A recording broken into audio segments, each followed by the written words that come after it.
Ketemu lagi dengan saya Suryandi. Kali ini saya akan membagikan ide atau best practice, contoh untuk membuat model penelitian kuantitatif. Ya, ini adalah lanjutan dari seri sebelumnya, dari tips mencari ide. Setelah tips mencari ide, maka bagaimana kita mengawali penelitian. Hari ini secara spesifik kami di-sharingkan mengenai mencari ide dengan metode kuantitatif. Ya, ini sekali lagi tujuannya untuk mendapatkan cara atau best practice, sebuah contoh aja untuk membuat model penelitian kuantitatif. Sedikit pengulangan, apakah penelitian ya dari masalah yang kita temukan, maka kita mencari metode bagaimana masalah itu bisa diselesaikan. Lalu kita membuat laporan atau luaran dari penelitian. Nah, bagi penelitian yang belum diselesaikan bisa dijadikan topik penelitian berikutnya. Ya, oke, kita akan uh, mulai bahwa setelah kita mendapatkan permasalahan, uh, sudah mempunyai topik penelitian, maka kita akan mencari sebuah metode penelitian yang akan digunakan untuk menjawab atau menyelesaikan permasalahan tersebut. Ya, nah dari metode penelitian kita sebenarnya ada dua, kuantitatif dan kualitatif. Ya, ada lagi orang yang bilang kita menggunakan keduanya atau istilahnya mixed method. Ya, setelah kuantitatif lalu dikualitatifkan. Dari kualitatif bisa dikuantitatifkan. Ya, ini adalah sebuah lalu kita dari baik kuantitatif kualitatif kita akan coba membuat sebuah bagaimana model penelitian itu dibentuk. Ya, ini adalah sedikit teorinya tadi yang dibilang. Ada dua, kuantitatif dan kualitatif ya, atau campuran atau mixed method. Nah, secara umum, kalau kuantitatif itu biasanya secara umum itu bisa untuk digeneralisasi. Makanya ini biasanya membutuhkan responden yang cukup banyak. Ya, dan ada angka-angka nilainya, beberapa teknik bisa menggunakan structural equation model dengan partial risk well, atau biasa dikenal dengan PLS. Ya. Beberapa alat bantu statistik seperti PLS, SPSS, Ristel, Arstat. Ya. Arstat ini kebetulan gratis, bisa digunakan. Nah, nanti saya akan bahas Arstat di video berikutnya. Ristel maupun SPSS.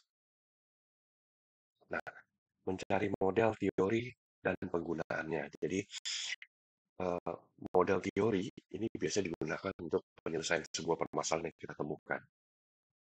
Kita bisa mengacu pada model atau teori-teori yang sudah ada.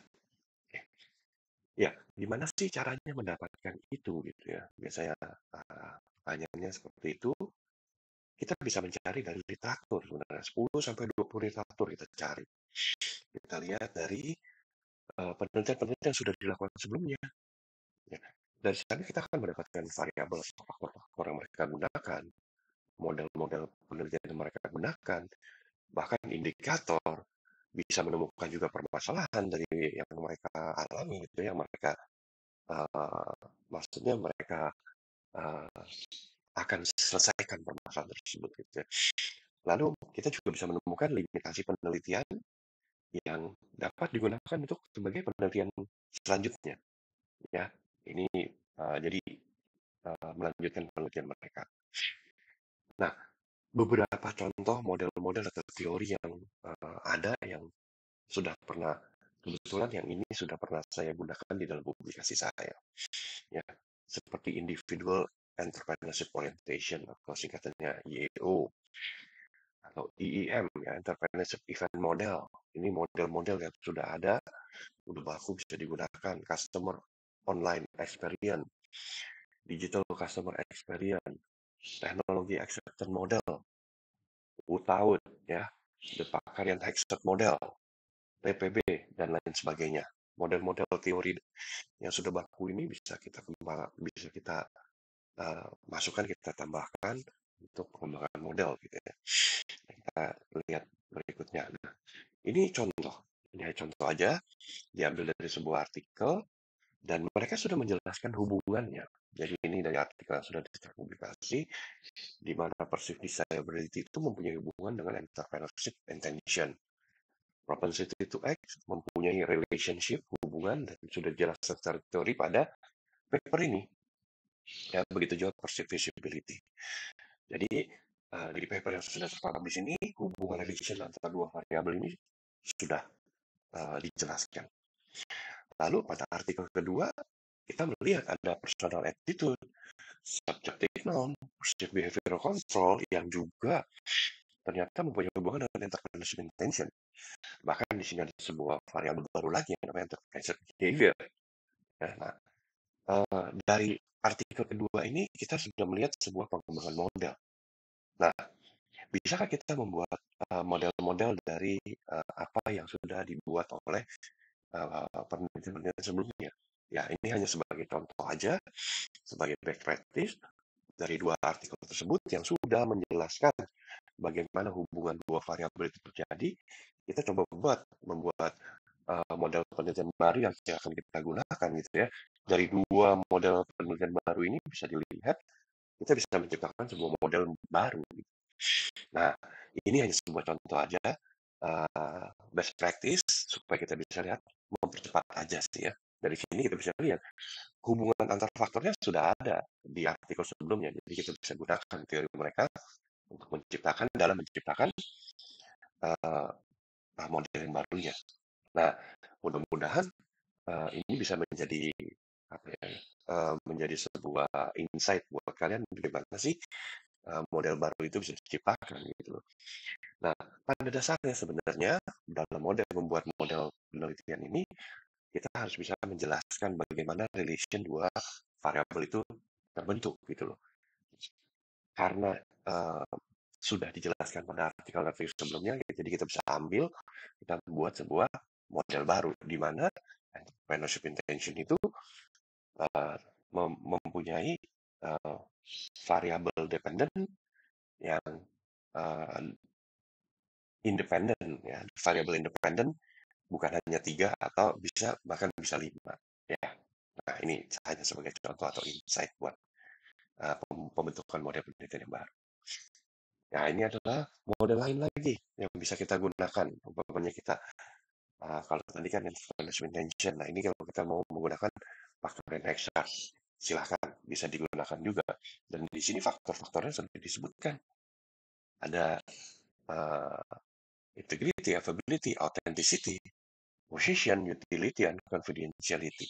Ya, ini sebuah model di information system security. Ya. Oke, terus lalu bagaimana sih? Apakah ada teorinya untuk membentuk sebuah model? Ada dua framework. Ini contohnya aja, ada dua framework yang SOR maupun SSO. Ya, kita bisa lihat. Nah, ini adalah teori dasar. Kalau SOR itu singkatan dari stimulus, organism response model, di mana kita membagi tiga area yang menjadi stimulus itu apa? Contohnya di sini social influence, organism apa? Physiological influence. Nah, lalu respon yang diharapkan apa? Computative buying behavior, ya, atau stressor, strain, dan outcome. Ya, stressornya ini contohnya overload, burden itu strain, ya, and then result outcome-nya. Ya, ini silahkan lebih dalamnya nanti bisa dibahas pada video berikutnya. Nah, setelah kita ada model, kita nemuin faktor, indicator atau itu dalam bentuk pengataan, ya, kita menjadi sebuah lengkap model. Ya, setelah ini kita bisa masuk ke Google Form atau apapun ya yang kita bisa gunakan untuk jadi latar belakang pertanyaan gitu ya. Nah, jangan lupa pada saat kita membuat pertanyaan atau pernyataan itu, kuesioner, jangan lupa mengambil latar belakang respondennya. Ya, ini hanya sebagai contoh aja. Nah, ini adalah indikator yang kita bisa gunakan. Ya, setelah kita mendapatkan faktor, ini ada indikator yang bisa digunakan dan ini bisa dilihat pada video saya di yang lainnya yang sudah saya buat. Ya. Setelah itu tahapan berikutnya adalah penyebaran dan pengambilan data. Ya, jadi Google Form yang udah ada kita sebarkan, lalu kita ambil datanya. Dan berikutnya adalah kita melakukan proses dan analisis data.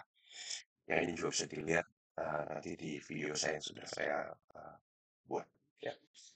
Dan demikian, saya rasa untuk ide bagaimana kita membuat sebuah model penelitian. Mudah-mudahan video ini bermanfaat. Silahkan sebarkan dan hubungi saya apabila ada yang ingin ditanyakan atau ingin uh, dibuatkan videonya. Terima kasih. Salam belajar selalu.